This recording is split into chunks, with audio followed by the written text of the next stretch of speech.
بسم اللہ الرحمن الرحیم۔ السلام علیکم۔ پرواز ڈائجسٹ کے معزز سامعین کے لیے پیش خدمت ہے پرسرار مورتی آخری قسط، ایک ایسی مورتی کی داستان جس سے موت وابستہ تھی۔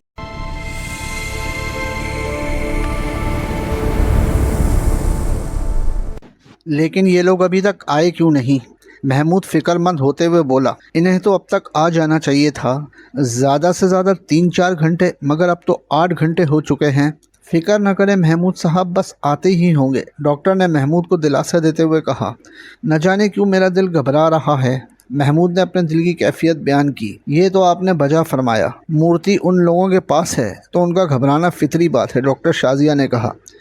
ڈاکٹر صاحبہ، وہ بے جان مورتی کسی کو کیا نفع دے سکتی ہے، کسی کو کیا نقصان دے سکتی ہے، میری سمجھ میں نہیں آتا۔ آج کل جدید زمانہ ہے، AI کا دور ہے، اور آپ ایسی باتیں کرتی ہیں، حالانکہ آپ اتنی پڑھی لکھی ہیں۔ محمود غصے سے بولا، دیکھیں محمود صاحب، میں مانتی ہوں لوگ ایسی باتوں پر یقین نہیں کرتے، ایسی باتوں کا وجود ضرور موجود ہے، اور آپ کو انشاءاللہ بہت جلد اس مورتی کی حقیقت پر یقین آ جائے گا۔ شازیہ بولی، جہاں تک میرا اندازہ ہے محمود صاحب، آپ کے دوست خاور بیگ کے ساتھ کوئی عجیب و غریب واقعہ رونما ہوا ہے، تبھی انہوں نے مورتی کا ذکر کیا، ڈاکٹر شازیہ نے بتاتے ہوئے اپنا خدشہ ظاہر کیا۔ یہ تو ان کے آنے پر ہی معلوم ہوگا، محمود بولا۔ وقت تیزی سے گزرتا جا رہا تھا، شام کے وقت وہ چاروں پہنچے تو انسپکٹر جمال اور منیر کی حالت دیکھ کے وہ لوگ حیران رہ گئے۔ انسپکٹر جمال اور منیر کے سر پر پٹیاں بندھی ہوئی تھی، چہرے پر چھوٹی موٹی خراشیں موجود تھیں۔ یہ کیا، اتنی دیر کیوں لگا دی، محمود نے پوچھا۔ دراصل انسپکٹر صاحب کا ایکسیڈنٹ ہو گیا تھا، اسی وجہ سے ہم لیٹ ہو گئے۔ یہ تو اللہ کا لاکھ لاکھ شکر ہے کوئی جانی نقصان نہیں ہوا، ورنہ جس طرح جیپ کا ایکسیڈنٹ ہوا تھا جانی نقصان پکا تھا۔ خاور بولا، یہ سب کیا دھرا اس مورتی کا ہے۔ اتنا کہہ کر انسپکٹر جمال نے جیب سے مورتی نکال کر ان سب کی آنکھوں کے سامنے کر دی۔ ڈاکٹر شازیہ نے آگے بڑھ کر مورتی پکڑی اور بڑی حیرانگی اور دلچسپی سے مورتی کو دیکھنے لگی۔ تو یہ ہے وہ مورتی، لیکن لگتا تو نہیں یہ قاتل مورتی ہے، لگتا تو نہیں یہ پرسرار قوتوں کی مالک ہو سکتی ہے۔ ہاں ڈاکٹر صاحبہ، یہ مورتی قاتل ہے، اگر آج ہم دونوں نہ بچتے تو ہماری بھی قاتل بن جاتی۔ جیپ اچانک ہی میرے کنٹرول سے باہر ہو گئی تھی، میرے پیر کا دباؤ از خود ریس پر پڑنے لگا، جیپ فل اسپیڈ سے دوڑنے لگی۔ آگے سے ایک ہیوی لوڈ ٹرک آتا دکھائی دیا، اس کو دیکھ کر مجھے پورا یقین ہو گیا کہ اب موت اور میرے درمیان زیادہ فاصلہ نہیں۔ میری جیپ کا اسٹیئرنگ مکمل طور پر ساکن ہو گیا تھا۔ اس سے پہلے وہ جیپ ٹرک سے ٹکراتی ہم دونوں نے خوف کے باعث آنکھیں بند کر لی، پھر جیپ خود بخود ٹرک سے ٹکرانے سے بچ گئی اور ہم بال بال بچ گئے۔ لیکن یہ بال بال بچنا زیادہ دیر تک قائم نہیں رہا، اگلے ہی لمحے جیپ کا ٹائر برسٹ ہو گیا اور جیپ کلا بازیاں کھاتی ہوئی جھاڑیوں میں جا گری۔ چوٹیں تو بہت آئیں مگر زیادہ شدید نہیں۔ تھوڑی دیر میں لوگ وہاں جمع ہو گئے، انہوں نے ہمیں جیپ سے باہر نکالا۔ اتنی دیر میں خاور صاحب اور ان کی وائف بھی وہاں پہنچ گئے۔ دونوں نے ہمیں قریبی اسپتال لے جانے کا کہا، لیکن ہم نے انکار کر دیا۔ یہ تو چاہتے تھے کہ ہم اسپتال میں آرام کریں، لیکن میں جاننا چاہتا تھا کہ اس مورتی کی اصل کہانی کیا ہے، تاکہ مزید جانیں ضائع ہونے سے بچ جائیں۔ انسپکٹر نے ساری بات تفصیلاً بتائی۔ پہلے یہ تو پتہ چلے یہ مورتی ذیشان کو ملی کہاں سے، خاور بولا۔ ابھی پوچھ لیتے ہیں، محمود نے کہا، اور وہ ذیشان کو آوازیں دینے لگا۔ تھوڑی دیر بعد ذیشان ٹک ٹک کرتا ہوا اندر داخل ہوا۔ ذیشان کو اس حالت میں دیکھ کر انسپکٹر جمال کو بہت دکھ ہوا۔ السلام علیکم انکل، ذیشان اندر داخل ہوتے ہوئے بولا۔ وعلیکم السلام، سب نے یک بیک ہو کر جواب دیا۔ ذیشان بیٹا، یہ مورتی آپ کو کہاں سے ملی تھی؟ انسپکٹر جمال نے ذیشان سے سوال کیا۔ انکل، یہ مورتی مجھے میرے دوست نے گفٹ دی تھی، ذیشان نے بتایا۔ کس دوست نے گفٹ دی تھی؟ اس بار محمود صاحب نے پوچھا۔ وہ پاپا لئیک نے، ذیشان نے بتایا۔ ہوں، محمود نے طویل سانس لی۔ اس نے کہاں سے لی تھی یہ؟ محمود نے پوچھا۔ اس نے کہا تھا کہ اسے کھیتوں میں پڑی ملی ہے، ذیشان نے بتایا۔ صحیح بات تو انسپکٹر صاحب لئیک سے ہی پتہ چلے گی، خاور بولا۔ ٹھیک ہے، پھر لئیک کے گھر چلتے ہیں، انسپکٹر جمال نے کہا۔ پھر یہ چھوٹا سا قافلہ لئیک کے گھر کی طرف چل پڑا۔ مائرہ گھر پر ہی ٹھہر گئی تھی۔ جب وہ لئیک کے گھر پہنچے تو دروازہ لئیک کے والد فضل الدین نے کھولا تھا۔ اتنے لوگوں کو دیکھ کر وہ حیران ہو گیا۔ ماں، محمود صاحب، آپ اور پولیس کے ساتھ خیریت تو ہے؟ وہ پریشان کن لہجے میں بولا۔ ہاں فضل الدین، خیریت ہی ہے، بس لئیک سے کام ہے، محمود مسکراتے ہوئے بولا۔ لئیک سے؟ فضل الدین کے منہ سے حیرانگی کے باعث نکلا۔ ہاں لئیک سے، لیکن گھبرانے والی بات نہیں، بس ایک بات پوچھنی اور پھر واپس چلے جائیں گے۔ اس بار انسپکٹر جمال نے اسے تسلی دیتے ہوئے کہا۔ فضل الدین کے دروازے پر کھڑی پولیس کو دیکھ کر سب محلے والوں کی نظریں فضل الدین کے دروازے پر ٹک گئیں۔ اگر آپ کہیں تو مہمان خانے میں بیٹھ جاتے ہیں، فضل الدین بولا۔ ہاں یہ تو بہت اچھی بات ہے، اس مرتبہ انسپکٹر جمال مسکراتے ہوئے بولا۔ وہ تینوں بیٹھک میں آ کر بیٹھ گئے۔ تھوڑی دیر بعد فضل الدین لئیک کے ساتھ اندر داخل ہوا۔ لئیک خاصا گھبرایا ہوا اور پریشان معلوم ہو رہا تھا۔ ذیشان کو دیکھ کر وہ خوش ہوا۔ ذیشان بھی خوش ہو گیا۔ بیٹا کیا حال ہیں آپ کے؟ انسپکٹر جمال نے مسکراتے ہوئے کہا۔ السلام علیکم انسپکٹر انکل، میں ٹھیک ہوں۔ لئیک زبردستی مسکرایا۔ وعلیکم السلام بیٹا۔ انسپکٹر جمال نے جیب سے مورتی نکالی اور پھر لئیک کو دکھائی۔ لئیک نے پہلے حیرانگی کے ساتھ مورتی کی طرف دیکھا اور پھر گھوم کر پیچھے بیٹھے ہوئے ذیشان کی طرف دیکھا۔ بیٹا سوال میں نے آپ سے کیا ہے، ذیشان سے نہیں، انسپکٹر نے کہا۔ وہ انکل مجھے گھر سے ملی تھی، لئیک نے کہا تو ذیشان حیران ہو گیا جبکہ انسپکٹر مسکرا دیا۔ دیکھو بیٹا جھوٹ مت بولو، آپ نے صحیح بات بتانی ہے ورنہ میں آپ کو جیل میں ڈال دوں گا۔ انسپکٹر کے لہجے کی سختی میں مزید اضافہ ہو گیا۔ اس کی بات سن کر خوف کی وجہ سے لئیک کے چہرے کا رنگ زرد ہو گیا۔ دیکھو بیٹا گھبراؤ مت، میں آپ کو کچھ نہیں کہوں گا اگر آپ سچ بولیں گے تو، انسپکٹر جمال نے مسکراتے ہوئے کہا۔ وہ انسپکٹر انکل، میں اس دن سڑک پار کر رہا تھا، ایک جیپ اسپیڈ سے میری طرف بڑھی، لیکن پھر وہ میرے قریب سے گزر کر درخت سے جا ٹکرائی۔ سڑک پر مجھے یہ مورتی پڑی نظر آئی اور میں اسے اٹھا لایا۔ لئیک نے سچ بتا دیا۔ شاباش بیٹا، آپ نے صحیح بات بتائی، اس مرتبہ ڈاکٹر شازیہ بولی۔ دیکھو بیٹا زندگی میں کچھ بھی ہو جائے ہمیشہ سچ بولنا، اچھے بچے وہی ہوتے ہیں جو سچ بولتے ہیں، شازیہ نے لئیک کو نصیحت کی۔ پھر وہ انسپکٹر جمال سے مخاطب ہوئی۔ انسپکٹر صاحب، جس کا ایکسیڈنٹ ہوا تھا وہ داؤد تھا، اس ایکسیڈنٹ کے بعد وہ پاگل ہو گیا۔ شازیہ کی بات سن کر جمال نے سر ہلایا اور پھر گھوم کر لئیک سے بولا۔ ٹھیک ہے بیٹا، اب آپ جا سکتے ہیں، انسپکٹر جمال نے مسکراتے ہوئے کہا۔ تعاون کے لیے فضل الدین تمہارا بہت بہت شکریہ، محمود بولا۔ نہیں کوئی بات نہیں، یہ تو میرا فرض تھا۔ پھر وہ فضل الدین کے گھر سے باہر نکل آئے۔ بچے سے تھوڑی سختی کے لیے معذرت چاہتا ہوں، انسپکٹر جمال نے دروازے سے نکلتے ہوئے لئیک کے والد سے کہا۔ کوئی بات نہیں انسپکٹر صاحب، یہ تو میرا فرض تھا، اگر سارے پولیس والے آپ جیسے ہو جائیں نا تو ہر غریب سکون کا سانس لے، فضل الدین نے انسپکٹر جمال کے رویے سے متاثر ہوتے ہوئے کہا۔ دوسرے دن انسپکٹر جمال کی آنکھ کھلی تو اس نے محسوس کیا اس کی پینٹ کی جیب میں مورتی کافی گرم ہو چکی تھی۔ انسپکٹر جمال نے جیب سے وہ مورتی نکالی اور مورتی زمین پر جا گری۔ وہ اتنی گرم تھی کہ انسپکٹر سے برداشت ہی نہ ہوا۔ انسپکٹر جمال نے دیکھا کانسٹیبل منیر اپنے اوپر مکمل طور پر کمبل اوڑھے ہوئے لیٹا تھا۔ انسپکٹر جمال حیران ہوا کیونکہ اتنی سخت گرمی ہونے کے باوجود منیر کا اپنے اوپر کمبل اوڑھنا نہایت ہی حیران کن تھا۔ منیر اٹھو، صبح ہو گئی ہے یار، انسپکٹر جمال نے اسے آواز دی، لیکن منیر کی طرف سے کوئی جواب موصول نہ ہوا۔ منیر جلد اٹھو، ہمیں شہر جانا ہے، انسپکٹر جمال نے زمین پر سے مورتی اٹھاتے ہوئے کہا۔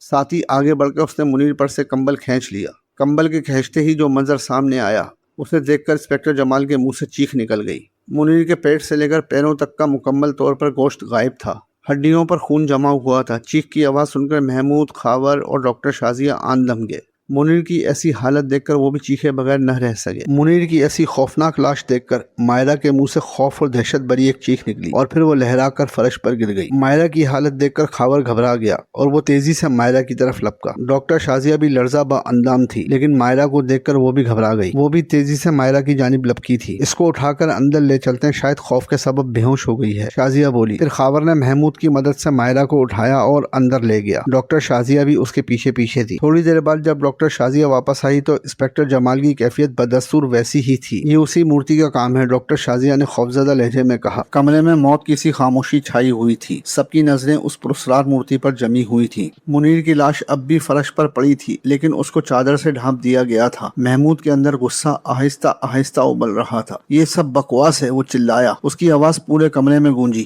ایک مورتی کسی کو نہیں مار سکتی، انسپکٹر جمال نے اسے فوراً روکنے کی کوشش کی۔ محمود پیچھے ہٹو۔ نہیں، محمود غصے سے بولا، اگر یہ منحوس چیز سب کی موت کی وجہ ہے تو آج یہ ختم ہو جائے گی۔ اپنے آپ کو سنبھالو، خاور نے فوراً کہا۔ نہیں، آج میں اپنے آپ کو نہیں سنبھالوں گا، اب مجھے پورا یقین ہو چکا ہے، ڈاکٹر شازیہ ٹھیک کہہ رہی تھی۔ اچانک وہ مورتی کی طرف بڑھا۔ محمود اسے ہاتھ مت لگاؤ، خاور نے فوراً کہا، مگر محمود جیسے اب کسی کی بات سننے کے قابل ہی نہیں تھا۔ وہ تیزی سے آگے بڑھا اور مورتی کو دونوں ہاتھوں سے اٹھا لیا۔ اس کے چہرے کے تاثرات بدل گئے۔ مورتی غیر معمولی حد تک بھاری تھی، ایسا لگ رہا تھا جیسے وہ کسی زندہ جسم کو اٹھائے उठाए हुए हो। एक लम्हे के लिए महमूद के हाथ कांपे, मगर उसने खुद को संभाल लिया। आज इस मनूस चीज का काम खत्म। वो मनूस मूर्ति को उठाए पिछले सहन की तरफ बढ़ा। इंस्पेक्टर जमाल, खावर, डॉक्टर शाजिया फौरन उसके पीछे गए। सहन में पहुंचकर महमूद ने मूर्ति जमीन पर फेंक दी। टक की आवाज गूंजी। आवाज ऐसी थी जैसे भारी लोहा जमीन से टकराया हो। महमूद फौरन एक कोने से पेट्रोल का कैन उठा लाया और पूरी मूर्ति पर उंडेल दिया। शाजिया घबरा कर बोली, महमूद खुदा के लिए ऐसा मत करो। मगर महमूद की आंखों में अब जिद उतर चुकी थी। अगर यही सब अमवात की वजह है तो आज ये जलकर खत्म हो जाएगी। उसने जेब से लाइटर निकाला। क्लिक। चंद लम्हों के लिए सबकी सांसें रुक गईं। फिर महमूद ने जलता हुआ लाइटर मूर्ति पर फेंक दिया। शोले मूर्ति के गिर्द लिपट गए। गर्म हवा का झोंका जैसे सबके चेहरों से टकराया हो। महमूद चंद कदम पीछे हटा और गौर से जलती हुई मूर्ति को देखने लगा। उसके चेहरे का रंग आहिस्ता आहिस्ता उड़ने लगा, क्योंकि मूर्ति जल नहीं रही थी। आग सिर्फ उसके गिर्द नाच रही थी। लेकिन मूर्ति को कोई नुकसान नहीं पहुंच रहा था। बिल्कुल ऐसा लग रहा था जैसे शोले उसके अंदर जज्ब हो रहे हों। खावर ने खौफजदा लहजे में सरगोशी की, ये क्या चीज है? अचानक हवा बर्फ की तरह ठंडी हो गई। डॉक्टर शाजिया कांप उठी और फिर एक अजीब सी आवाज गूंजी। सबकी नजरें मूर्ति पर जम गईं। जलते हुए शोलों के दरमियान मूर्ति की गर्दन आहिस्ता आहिस्ता हरकत कर रही थी। इंस्पेक्टर जमाल के चेहरे से खून उतर गया। महमूद के हाथ से खाली पेट्रोल का कैन गिर पड़ा। अगले ही लम्हे मूर्ति की सुर्ख आंखें पहले से ही ज्यादा रोशन हो चुकी थी। उसका चेहरा आहिस्ता आहिस्ता महमूद की तरफ मुड़ रहा था। महमूद के हलक से खौफ भरी चीख निकली और फिर मूर्ति साकित हो गई। आग के शोले अब सर्द पड़ चुके थे। महमूद, खावर, शाजिया, जमाल सब हैरत से उस मूर्ति को देख रहे थे, जो न जाने क्या बला थी, जिसको आग ने भी नुकसान नहीं पहुंचाया था। उसी लम्हे इंस्पेक्टर जमाल का फोन बजने लगा। हेलो, अस्सलाम वालेकुम, जमाल स्पीकिंग। जमाल ने मोबाइल उठाकर कान से लगा लिया। दूसरे ही पल सबने देखा कि जमाल की आंखें हैरत से फैलती चली गईं। ठीक है, मैं आ रहा हूँ, इतना कहकर उसने राब्ता मुनक़ता कर दिया। क्या हुआ इंस्पेक्टर साहब? खावर ने पूछा। डॉक्टर साहिबा, आप लोगों ने जो महल बरामद किया था ना, वहाँ से एक लाश भी मिली थी जो स्याह पट्टियों में लिपटी हुई थी। इंस्पेक्टर जमाल ने शाजिया से पूछा। जी हाँ, बिल्कुल मिली थी, शाजिया चौंकते हुए बोली। क्यों, क्या हुआ? वो शहर के अजायब खाने से गायब हो गई। इंस्पेक्टर जमाल का लहजा ड्रामाई हो गया। ओह, हैरत के बाइस डॉक्टर शाजिया के मुंह से निकला। जमाल की बात सुनकर सब उसे हैरत से देखने लगे। उसी लम्हे जमाल बोला, इस मूर्ति का राज जानना बहुत जरूरी है, वरना ये ऐसे ही तबाही फैलती रहेगी। फिलहाल मैं मुनीर की लाश उठवाने का बंदोबस्त करता हूँ, ताकि इसकी आखिरी रसूमात जल्द अज जल्द अदा की जा सके। इस बेचारे का इस दुनिया में कोई भी नहीं। जमाल भर्राई हुई आवाज में बोला। जमाल की बात सुनकर सबके चेहरों पर तासुफ फैल गया। इंस्पेक्टर जमाल थाने में अपने ऑफिस में बड़ी बेचैनी के आलम में टहल रहा था। थोड़ी देर बाद डॉक्टर शाजिया अंदर दाखिल हुई। आइए डॉक्टर साहिबा, बैठिए। इंस्पेक्टर जमाल कुर्सी की तरफ बैठते हुए बोला। क्या हुआ सर, आपने मुझे बड़ी इमरजेंसी में बुलाया? डॉक्टर रात गजब हो गया। इंस्पेक्टर जमाल परेशानी के आलम में बोला। क्या हुआ इंस्पेक्टर साहब? डॉक्टर शाजिया की बेचैनी में मजीद इजाफा हो गया। मैं पहले खावर साहब और महमूद साहब को बुलाना चाहता था, मगर मूर्ति तो मेरे पास है, तो उनका इस केस से अब कोई ताल्लुक नहीं रहा। और आप इस केस के बारे में बहुत कुछ जानती हैं और इस प्रोजेक्ट पर आप ही नहीं हैं। मैंने सोचा आप ही को बुलवा लिया जाए। इंस्पेक्टर जमाल ने तवील सांस लेकर अपनी बात मुकम्मल की। ठीक है सर, आप बिल्कुल ठीक कह रहे हैं, लेकिन आप ये तो बताएं हुआ क्या? मेरी बेचैनी आसमान से बातें कर रही है, डॉक्टर शाजिया बोली। रात किसी ने मुझसे मूर्ति छीन ली, इंस्पेक्टर जमाल ने बताया। क्या? डॉक्टर शाजिया चिल्लाई। कोई आपसे मूर्ति छीन कर ले गया? मगर कैसे? ये कैसे हुआ? वो आधी रात का वक्त था जब मुझे अपने बाजुओं में एक अजीब सी चुभन का एहसास हुआ। मैंने आंखें खोली तो मेरे सामने एक नकाबपोश खड़ा था, जिसके हाथ में सिरिंज थी। मैंने बोलना चाहा, मगर शायद मेरे होंठ मेरा साथ नहीं दे रहे थे। जबान तालू से चिपक गई थी, सिर्फ आंखें हरकत कर रही थी। इंस्पेक्टर साहब, आप सोच रहे होंगे कि आपका जिस्म हरकत क्यों नहीं कर रहा। घबराइए नहीं, ये सिरिंज का कमाल है। वो सिरिंज मेरी तरफ लहरा कर बोला। इस सिरिंज ने कुछ घंटों के लिए आपका जिस्म बेकार कर दिया है। आप सोच रहे होंगे कि मैं ऐसा क्यों कर रहा हूँ आपके साथ। ये सारी हरकत इस मूर्ति के लिए है। आपके साथ ऐसा सलूक मुझे मजबूरन करना पड़ रहा है। अगर मैं ना करता तो आप मूर्ति के लिए मुझसे मज़ाहमत करते। इतना कहकर नकाबपोश ने वो मूर्ति मुझे दिखाई और कहा, आप इत्मीनान से आंखें बंद कर लें, आपको नींद आ जाएगी। जब आप दोबारा बेदार होंगे तो आप बिल्कुल नॉर्मल होंगे, उसने कहा और मेरे कमरे से बाहर निकल गया। इंस्पेक्टर जमाल ने इतना कहा और खामोश हो गया।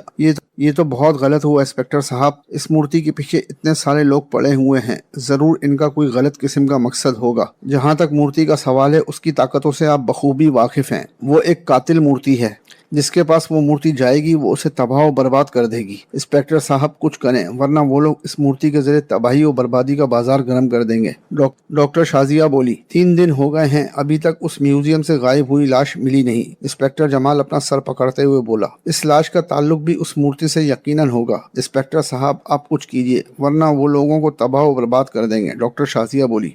लेकिन इंस्पेक्टर जमाल ने इतना ही कहा था कि कांस्टेबल अंदर दाखिल हुआ। सर एक आदमी आपसे मिलना चाहता है। कौन है वो? इंस्पेक्टर जमाल ने पूछा। सर मुझे नहीं मालूम, मैं नहीं जानता, लेकिन वो आपसे मिलने के लिए बजिद है।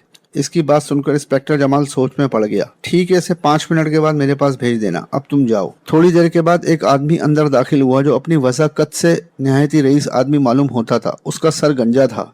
ये सेठ इम्तियाज था। इंस्पेक्टर जमाल ने उसे कुर्सी पर बैठने का इशारा किया। कुर्सी पर बैठने के बाद वो बोला, इंस्पेक्टर साहब मैं लूट गया, बर्बाद हो गया। क्या हुआ सेठ साहब? इंस्पेक्टर जमाल ने पूछा। उस मूर्ति ने मेरा घर बर्बाद कर दिया। उस कातिल मूर्ति ने मेरा घर बर्बाद कर दिया। क्या मतलब? इंस्पेक्टर चौंका। उस मूर्ति ने मेरी बीवी को मार दिया। इंस्पेक्टर मुझे आपकी कोई बात नहीं समझ में आ रही। इंस्पेक्टर जमाल बोला। वो मूर्ति आपके पास आई कैसे और आपकी बीवी को मारा कैसे? इसकी बात सुनकर सेठ इम्तियाज ने सर झुका लिया। उसकी निगाहों में शर्मिंदगी थी।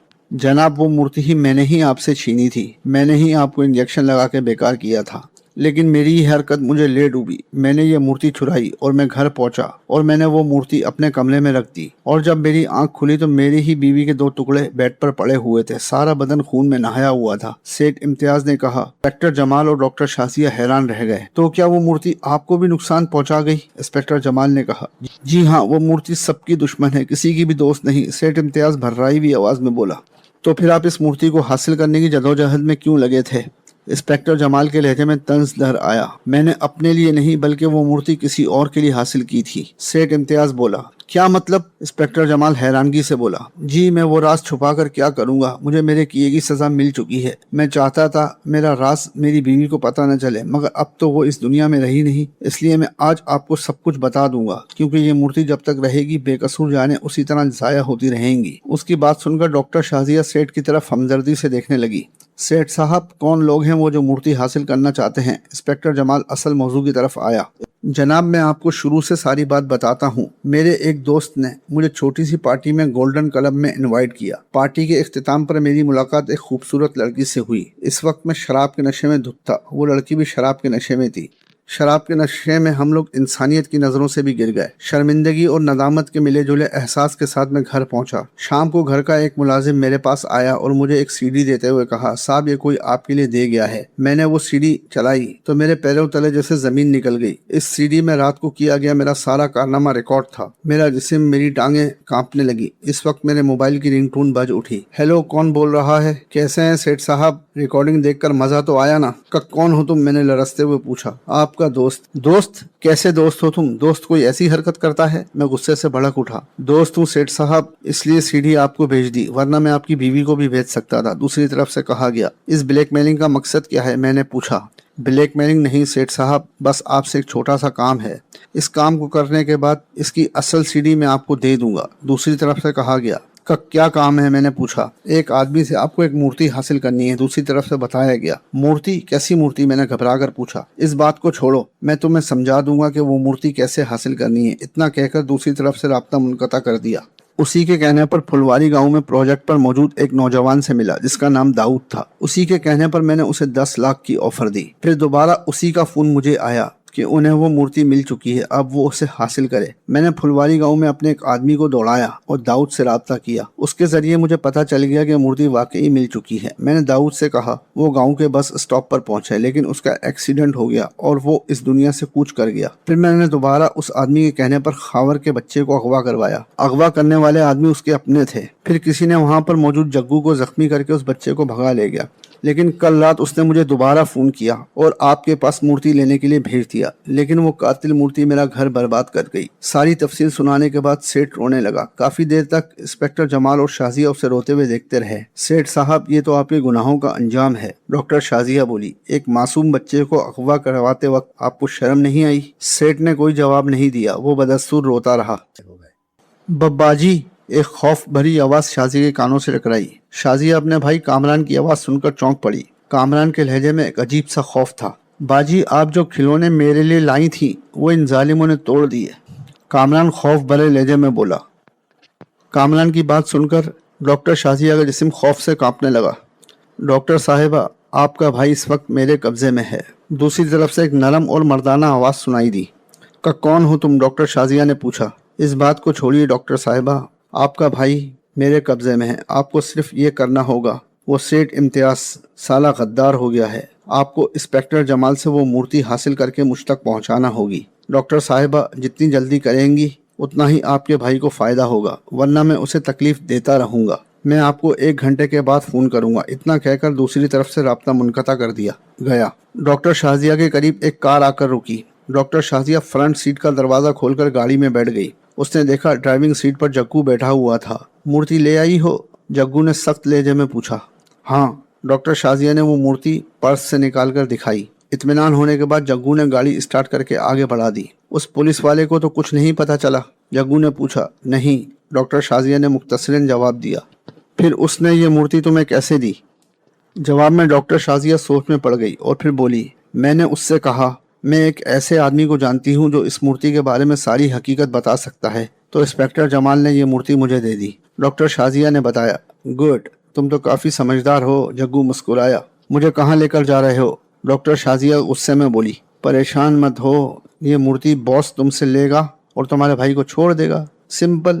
جگو نے کہا۔ آخر یہ مورتی ہے کیا بلا جس کی وجہ سے اتنا کچھ ہو رہا ہے؟ یہ تو باس ہی جانتا ہے۔ جگو شانے اچکا کر بولا۔ میں تو خود نیا نیا آیا ہوں، باس کے خاص آدمی تو استاد اور کرمو تھے، لیکن دونوں بھی اس مورتی کا شکار ہو گئے۔ آج اس مورتی کی جو بھی حقیقت سامنے آ ہی جائے گی، جگو نے کہا۔ گاڑی اب پھلواری گاؤں کے جانے والی سڑک پر دوڑ رہی تھی۔ تم یہ گاڑی کہاں لے کر جا رہے ہو؟ ڈاکٹر شازیہ نے حیران کن لہجے میں پوچھا۔ وہیں جہاں سے یہ کہانی شروع ہوئی تھی۔ جگو نے گاڑی ایک خیمے کے پاس لے جا کر روک دی۔ دونوں گاڑی سے نیچے اترے۔ خیمے کے اندر چلو۔ جگو کا لہجہ یکدم سخت ہو گیا۔ ڈاکٹر شازیہ خیمے میں داخل ہوئی۔ اس نے دیکھا ایک لمبی سی میز پڑی ہوئی تھی جس پر ایک خنوط شدہ کالے رنگ کی لاش پڑی ہوئی تھی۔ اس میز کے پاس ایک نقاب پوش کھڑا تھا۔ ایک نوجوان ٹوٹا کھلونا پکڑے کھڑا تھا۔ باجی آپ؟ نوجوان چہکا۔ ہاں میں آ گئی ہوں، تم فکر مت کرو، ڈاکٹر شازیہ مسکراتے ہوئے بولی۔ وہ لڑکا جو ڈاکٹر شازیہ کا بھائی تھا ڈاکٹر شازیہ کی طرف بھاگنے لگا، مگر ایک اسلحہ بردار نے آگے بڑھ کر اس کا بازو پکڑ لیا۔ باجی! کامران چیخا۔ بھائی آپ وہیں کھڑے رہو، آپ کو کچھ نہیں کہیں گے، ڈاکٹر نے بڑے پیار سے کامران کو سمجھاتے ہوئے کہا۔ ڈاکٹر صاحبہ میں معافی چاہتا ہوں، میں نے آپ کے بھائی کے سارے کھلونے توڑ دیے، مجھے نہیں معلوم تھا یہ پاگل ہے، ورنہ میں نہیں توڑتا، نقاب پوش مسکرا کر بولا۔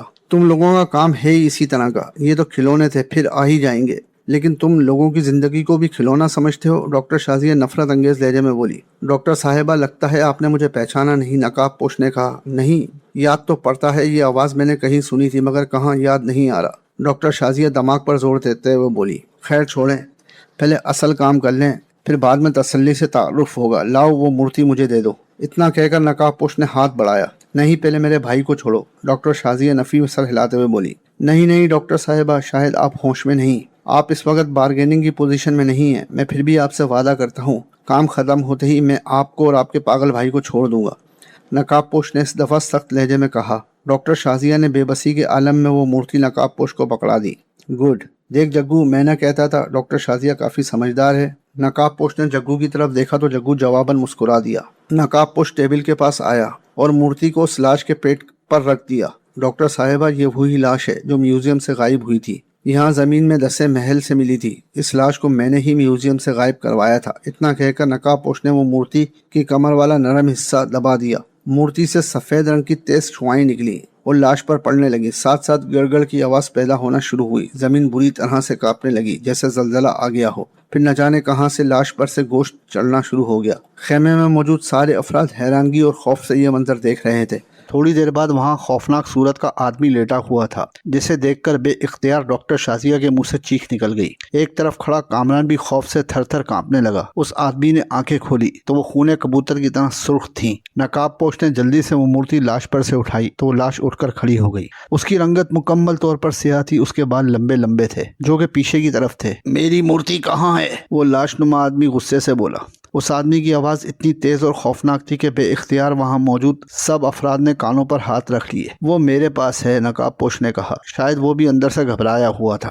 मेरी मूर्ति मुझे दे दो वरना मैं तुम्हें जलाकर खाक कर दूंगा। वो आदमी गुस्से से चीखा। उस आदमी की आवाज़ इतनी खौफनाक थी कि खेमे में मौजूद सभी अफराद थर थर कांप रहे थे। मूर्ति मैं तुम्हें ज़रूर दूंगा लेकिन तुम्हें मेरे कुछ हुक्म मानना होंगे। नकाब पोश भी इस दफ़ा गुस्से से चीखा। तुम जो कहोगे मैं वो मानूंगा। बहुत खूब, ये हुई ना बात, वो नकाब पोश बोला। उस आदमी ने हाथ ऊपर किए तो हर तरफ अंधेरा छा गया। अंधेरा इतना था कि हाथ को हाथ सुझाई नहीं देता था।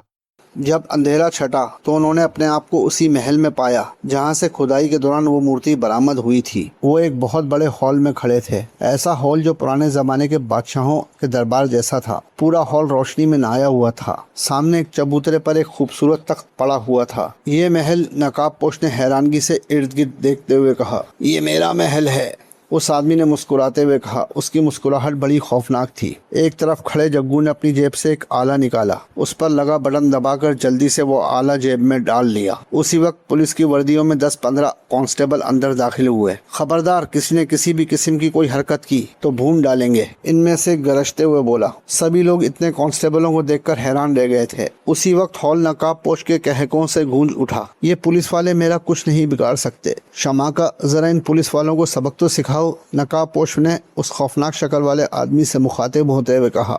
जवाबन वो खौफनाक शक्ल वाला आदमी कहके लगाने लगा। साथ ही उस आदमी ने अपने दोनों हाथ ऊपर किए और फिर हॉल में मौजूद पुलिस वाले लरजना शुरू हो गए। देखते ही देखते वो फर्श पर गिरे और ढेर हो गए। बबाजी, कामरान चीखा। उसने दोबारा डॉक्टर शाजिया की तरफ भागना चाहा मगर पीछे खड़े असला बरदारों ने उसे पकड़ लिया। देखा तुमने मेरी कुव्वतों का कमाल, नकाब पोश कहका लगाते हुए बोला। कौन हो तुम? तुम्हारी आवाज़ जानी पहचानी लग रही है, डॉक्टर शाजिया बोली। ये सुनकर नकाब पोश ने दोबारा कहका लगाया और साथ ही अपना नकाब उतार दिया। नकाब पोश का चेहरा देखकर सब दंग रह गए, खास तौर पर डॉक्टर शाजिया। तुम तो पागल थे ना? हैरत के बाइस डॉक्टर शाजिया के मुंह से टूटे फूटे अल्फाज निकले। हाँ शाजिया, मैं तो पागल था ना, फिर ठीक कैसे हो गया? दाऊद मुस्कुराते हुए बोला। मैं सोच भी नहीं सकती थी दाऊद, इस सारे खेल के पीछे तुम हो गए, डॉक्टर शाजिया यकीन न आने वाले लहजे में बोली। दाऊद के पीछे खड़ा जग्गू भी हैरत भरी नजरों से दाऊद को देख रहा था। ये सारा खेल किस लिए दाऊद? डॉक्टर शाजिया ने पूछा। हाँ, मैं तुम्हें सारी हकीकत बताता हूँ, वैसे भी तुम सब ने मर जाना ही है, दाऊद हंसते हुए बोला। क्या मतलब? कई आवाजें उभरी। मैं तुम सबको तबाह बर्बाद कर दूंगा, तुम सबको गुलाम बनाना ही मेरी जिंदगी का मकसद है, दाऊद गुरूर से बोला। ये जो जादूगर खड़ा है ना, इसी के जरिए मैं पूरी दुनिया पर हुकूमत करूंगा। तुम इसे नहीं जानती, ठहरो मैं तुम्हें सारी बात बताता हूँ। पिछली दफा खुदाई के जरिए हमें एक गाँव के आसार मिले जो काफी पुराना था। वहीं से मुझे एक बोसीदा किताब मिली। किताब किसी की आप बीती थी। ये किताब तकरीबन 2 सदियों पहले लिखी गई थी। उस दौर में शमाका नाम का एक जादूगर था जिसका खौफो हिरास हर तरफ फैला हुआ था। वो इतना जालिम था कि लोगों का खून पीता था, नौजवानों को जंजीरों से बांधकर भूखा प्यासा रखता, उनकी तकलीफों और बेबसी पर कहके लगा था। वो इतना जालिम था कि उसके गुलाम भी उससे बहुत तंग थे, मगर वो इसकी ताकतों से बखूबी वाकिफ थे। एक दफा एक नौजवान शमाका जादूगर के मौत के राज से वाकिफ हो गया। उसे पता चल गया कि शमाका की ताकतें एक मूर्ति में कैद हैं। जो कोई इस मूर्ति को तबाह कर देगा, शमाका मारा जाएगा। गांव वालों ने किसी तरह वो मूर्ति हासिल कर ली। फिर गांव वालों ने उस जादूगर पर धावा बोल दिया। जादूगर उस वक्त सो रहा था। उन्होंने तलवारों से जादूगर का काम तमाम कर दिया और फिर उसकी लाश को पट्टियों में लपेटकर एक संदूक में बंद कर दिया। गांव वाले ये बात बखूबी जानते थे, जादूगर अभी खत्म नहीं हुआ, क्योंकि जब तक वो मूर्ति सलामत थी जादूगर जिंदा था। लेकिन मूर्ति खत्म होने का नाम ही नहीं ले रही थी। गाँव वालों ने उस मूर्ति को बर्बाद करने की बहुत कोशिश की मगर नाकाम रहे। आग में भी वो मूर्ति सलामत रही और लोहे के औजारों से भी उस मूर्ति को कुछ नहीं हुआ। उस किताब में ये भी लिखा था, उस महल में एक खजाना है, मगर डर और खौफ की वजह से कोई उस महल में जाता भी नहीं था और कोई खजाने को हाथ भी नहीं लगाता था। वक्त गुजरता गया, सदियां बीत गईं। अगर आज भी कोई इंसान इस मूर्ति को हासिल करके मूर्ति को पेट के बल लाश पर लगाकर मूर्ति की कमर पर मौजूद नरम हिस्सा दबाए तो वो जादूगर दोबारा जिंदा हो जाएगा। इस मूर्ति के जरिए वो आदमी पूरी दुनिया पर हुकूमत कर सकता है। किताब में फुलवारी गांव का नक्शा भी मौजूद था। अब मैंने इस मूर्ति को हासिल करने का प्लान बनाया। मैंने प्रोफेसर अब्बास को एक गुमनाम फ़ोन किया, फुलवारी गांव का पता बताकर कहा अगर वो खुदाई करे तो वहाँ उसे बहुत कुछ मिलेगा। खैर, प्रोफेसर अब्बास ने मेरी बात मान ली और यहाँ खुदाई का काम शुरू हो गया। जब मैं और प्रोफेसर अब्बास साथ होते तो उस वक्त मेरा एक ख़ास आदमी प्रोफेसर से बात करता। मैं अच्छी तरह जानता था यहाँ होने वाले खौफनाक वाक़यात की वजह ये मूर्ति है। मुझे एक आदमी की और शरीक ज़रूरत थी जिसे मैं वक्त आने पर कुर्बानी का बकरा बनाता और ख़ुद को साफ साफ बचा लेता। इस काम के लिए मुझे सेठ इम्तियाज़ माकूल लगा। मैंने एक लड़की के ज़रिए उसे अपना गुलाम बनाया। शराब में तो नशा था ही, मगर मारिया ने सेठ इम्तियाज की ड्रिंक में एक नशा आवर दवा डाल दी। नशे के साथ साथ औरत हो तो आदमी तो गुमराह हो ही जाता है। मैंने सेठ के किए गए कारनामों को रात भर रिकॉर्ड किया और फिर उसे ब्लैकमेल करके अपने इशारों पर चलने वाली कठपुतली बना लिया। मूर्ति मिलने पर हैरानी वाली बात यह हुई कि प्रोफेसर की भी खौफनाक मौत हो गई। मैं चाहता था कि ये मूर्ति सेठ इम्तियाज के भेजे गए आदमी के हवाले कर दूं, बाद में ये खुद ही मूर्ति सेठ इम्तियाज से हासिल कर लूं, मगर ये मूर्ति इतनी जालिम निकली, उसने मुझे भी धोखा दिया और मेरा एक्सीडेंट हो गया। मैंने मूर्ति पर एक छोटी सी चिप लगा दी थी जिसकी वजह से मुझे मूर्ति की मौजूदगी का इल्म था। मैंने प्रोफेसर अब्बास के खेमे में एक छोटा सा कैमरा और एक आला लगा रखा था जिससे मैं उसकी हरकत और सकनात पर नजर रखता। एक्सीडेंट के बाद जब मुझे होश आया तो मैंने खुद को अस्पताल में पाया। वहाँ मुझे मेरे आदमी ने आगाह किया, एक इंस्पेक्टर जिसका नाम जमाल है, वो बार बार यहाँ आता है और डॉक्टर से मेरे होश में आने का पूछता है। पहले तो मुझे हैरानगी हुई, फिर मुझे समझ में आ गया ज़रूर इस इंस्पेक्टर को खेमे में मौजूद मेरे आलात मिल चुके होंगे जिसके ज़रिए मैं प्रोफेसर अब्बास पर नज़र रखता था। यहाँ तक कि दाऊद सांस लेने के लिए रुका। डॉक्टर शासिया हैरानगी से बोली, इंस्पेक्टर जमाल? हाँ, इंस्पेक्टर जमाल। मैंने डॉक्टर को रिश्वत दी और ये कहने पर मजबूर कर दिया कि मैं दिमागी तौर पर पागल हो चुका हूँ। मैंने पागल खाने के इंचार्ज को भी खरीद दिया। फिर कुछ दिन बाद मेरी नज़र एक अखबार पर पड़ी। मैंने महमूद की बीवी की मौत के बारे में उस अखबार में पढ़ा। मैं समझ गया ये मूर्ति का काम है।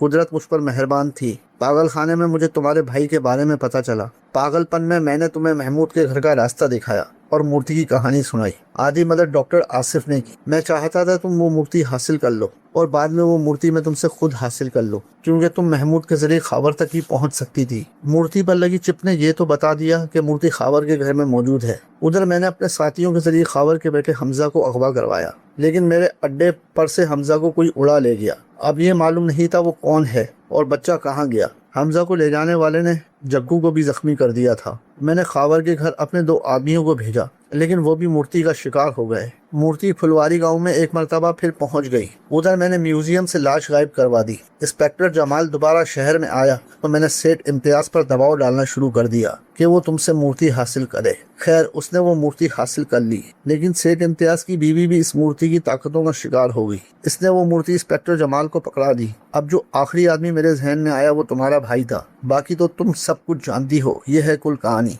एक बात मेरी समझ में नहीं आई दाऊद। वो क्या? दाऊद बोला, ये मूर्ति लोगों को क्यों मारती थी? बात तो मेरी भी समझ में नहीं आई। मैं बताता हूँ, शमाका बोला। सभी लोग शमाका की तरफ मुतवज्जो हो गए, खासकर डॉक्टर शाजिया और जग्गू। ये मूर्ति मेरी कुव्वतों का मजहर है। इस मूर्ति में मेरी कुव्वतें हैं। मुझे जिंदा करने के लिए इस मूर्ति का खून करना जरूरी था। जब तक ये मूर्ति खून नहीं करती मुझे जिंदगी नहीं मिलती। सिर्फ मूर्ति को मेरी लाश के साथ लगाना जरूरी नहीं था, इंसानी खून भी जरूरी था, जो इस मूर्ति की वजह से मुझे मिला।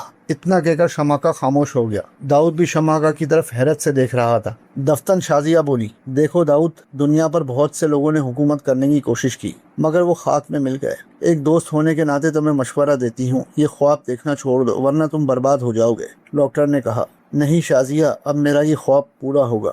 मैं तंग आ गया हूँ इस खुदाई के काम से। अब मैं बैठकर इस दुनिया पर हुकूमत करना चाहता हूँ। दाऊद मुस्कुराते हुए बोला, लेकिन मिस्टर दाऊद, ये ख्वाहिश आपकी पूरी नहीं हो सकती। अब की बार जग्गू बोला था। जग्गू को बोलता देखकर दाऊद हैरान रह गया। ये क्या बक रहे हो जग्गू? मैं ठीक कह रहा हूँ मिस्टर दाऊद, और मैं जग्गू नहीं हूँ। तो फिर कौन हो तुम? दाऊद चिल्लाया। मैं इंस्पेक्टर जमाल हूँ दाऊद। मेरे चेहरे पर मास्क मौजूद है। क्या तुम समझते थे मैं आसानी से तुम्हारे पीछे छोड़ दूंगा? मैं जग्गू बनकर तुम्हारे गिरोह में शामिल हुआ। ये मेरी खुशकिस्मती थी कि उस्ताद और करमू तुम्हारे आज़मी निकले, वरना मुझे काफ़ी मेहनत करनी पड़ती। जब मैं फुलवारी गांव प्रोफेसर की मौत की तहकीकात पर आया तो मुझे तुम्हारे खेमे से बातचीत सुनने वाले आलात मिले और वो चिप भी जो प्रोफेसर अब्बास से खेमे में लगी हुई थी। लेकिन फिर मुझे पता चला तुम पागल हो गए हो, तो मेरा ध्यान तुमसे हट गया। उस्ताद और करमू के गिरोह में मैं इस तरह शामिल हुआ कि मैंने अखबार में एक अजीब सा इश्तिहार देखा जिसमें लिखा था, मालिक मकान अपना मकान बेचना चाहता है, खरीदार चाहिए। लेकिन जब मैंने उसकी तफसील पढ़ी तो मैं समझ गया ये ज़रूर कोई गलत गिरोह है,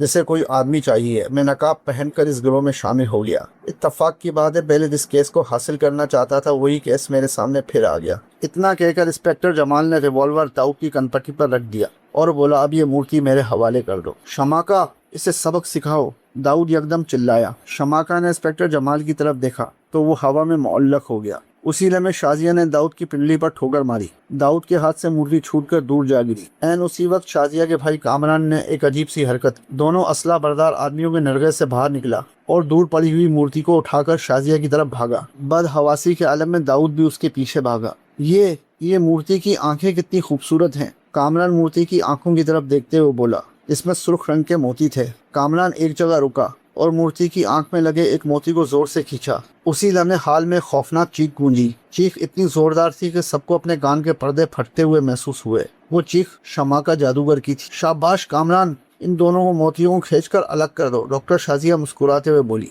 कामरान ने एक के बाद दीगरे दोनों मोती खींचकर अलग कर दिए। फिर तो पूरा हाल कर्मनाक चीखों से गूंज उठा। उसी लम्हे शमाका के जिस्म को आग लग गई। जैसे ही शमाका के जिस्म को आग लगी, वही आग ने मूर्ति को भी पकड़ लिया। कामरान के हाथ से मूर्ति छूटकर दूर जा गिरी। अब मूर्ति पर भी आग लगी हुई थी और शमाका के ऊपर भी आग लगी हुई थी। शमाका बुरी तरह से चिल्ला रहा था। ऐन उसी लम्हे जमीन पर पड़े हुए सिपाहियों में हरकत हुई। वो सिपाही आंखें मलते हुए उठ खड़े हुए। शमाका जादूगर को जलता देखकर दाऊद जैसे पागल हो गया। मैं इस पागल को जिंदा नहीं छोड़ूंगा, नहीं छोड़ूंगा मैं इस पागल को जिंदा। इतना कहकर गुस्से के आलम में दाऊद तेजी से कामरान की तरफ बढ़ा, लेकिन इंस्पेक्टर जमाल की लात चली और दाऊद मुंह के बल जा गिरा। गिरफ्तार कर लो इस मरदूद को, इंस्पेक्टर जमाल ने गुस्से से कहा और कांस्टेबलों ने आगे बढ़ के दाऊद को पकड़ लिया। शमाका के जिस्म पर लगी हुई आग बुझ चुकी थी। अब वो पूरा राख बन चुका था। अब ये काफिला शहर की तरफ बढ़ा। दाऊद और उसके दो साथी पुलिस जीप में हथकड़ियों की कैद में मौजूद थे। इंस्पेक्टर साहब, आप तो छुपे रुस्तम निकले, डॉक्टर शाजिया ने मुस्कुराते हुए कहा।